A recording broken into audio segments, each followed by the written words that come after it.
Yes! Let's look at the research from a person called Fresh2 and why leadership fails. You've had success and people respect your track record, but lately things are slipping and you can't see why, because deep down your past wins are now blinding your judgment. I'm a best-selling author and researcher, and later I'll be giving you my takeaway from the research before the boss. The research explains why even great leaders fail, focusing on pressures and behaviours of such. It says that social pressures such as ego, success or the demands of success, the expectations of success too, industry pressure, competition, always a thing for sure, and unrealistic targets.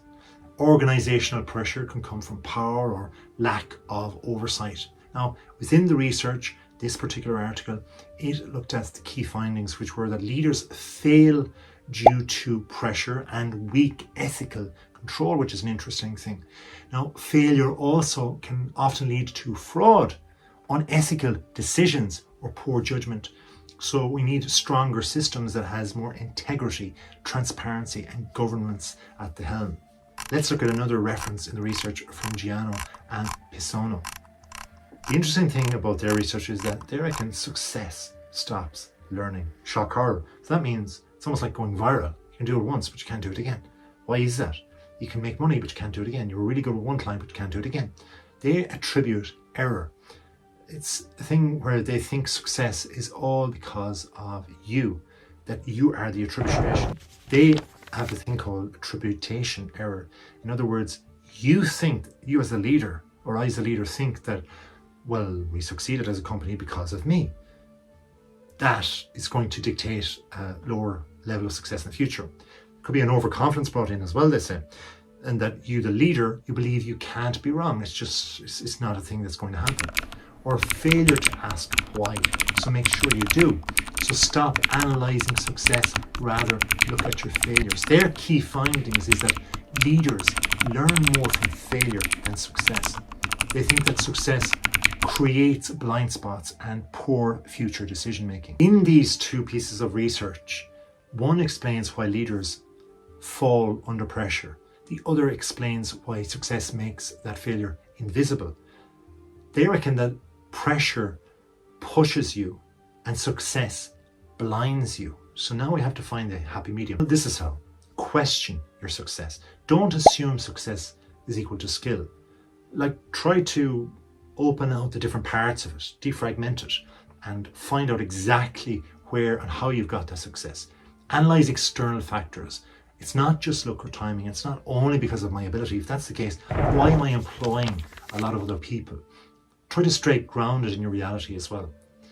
Overconfidence, I don't like it because it doesn't make sense. The word confidence is what we need to be.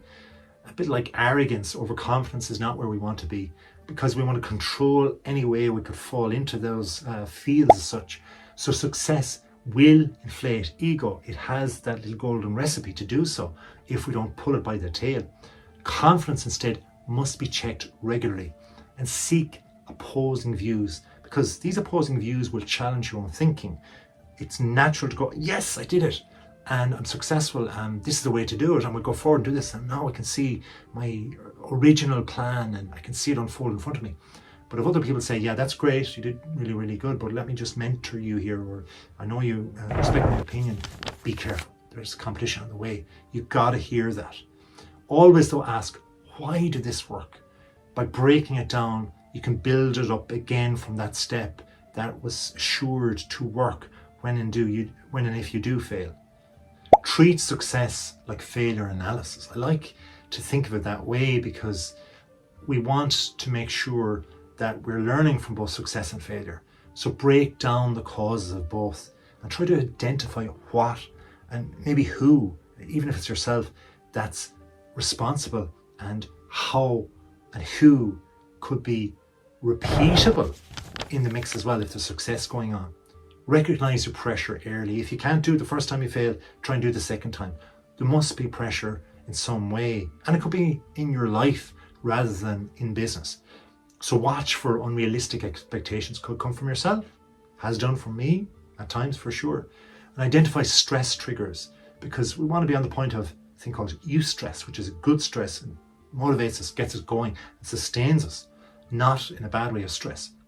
Address this before this distorts our decisions, because we don't want to be in that regard at all. Now, try to build strong ethical boundaries too, because we've seen that in the research. So by defining clear values, it's a very, very good thing. And stick to non-negotiables, things that are within your culture. Avoid just this one's type thinking, because I want to get the quick hit, I want to get the win. Now, if you've watched so far to the video, thank you so much. Please like, comment, good or bad, so we can discuss and learn a bit more, and subscribe. With your leadership, try to lead transparently. Be open about decisions.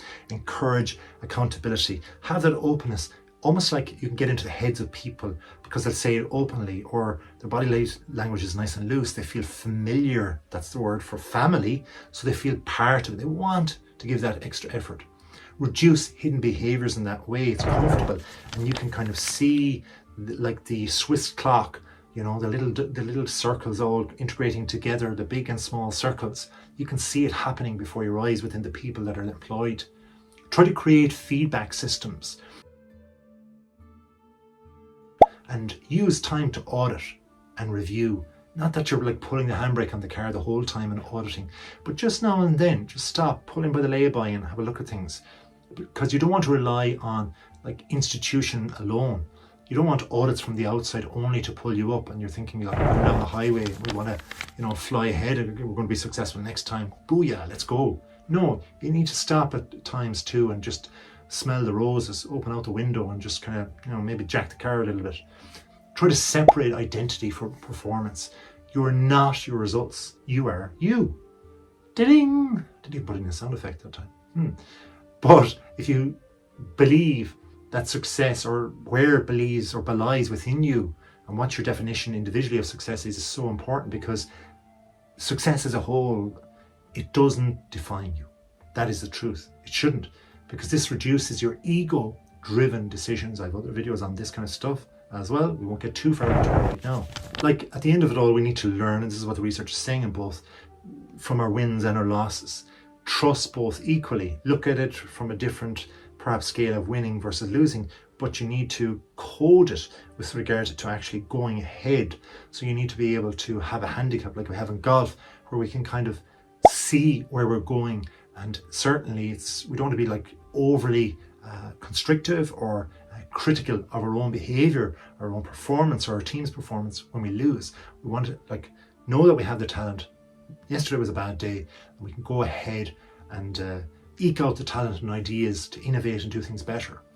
Build reflection into the culture, make it habit, and make sure that there's learning processes there so we can stay adaptable to stay ahead. If we can adapt, remember there's only one thing around the corner, the external thing that's coming on maybe in the economy, and if we can see the dip first and get ahead or change our prices, we're going to be ahead of the competition, or use the technology in the best ways. If adaptability is at our core, we're doing very well. My final takeaway from this is definitely we learn more from our losses than our wins. It's about keeping the temperance, keeping the mood at a level. I'm sure we don't go too far up when we do well, or too far down we do badly. Trying to keep that, knowing that we appreciate our staff and our performance levels may drop, may hit a peak, but we appreciate the people, and we build that familiar and family atmosphere. Thanks for watching. Please like this video. If you subscribe, comment to say that you have, and we'll look after you.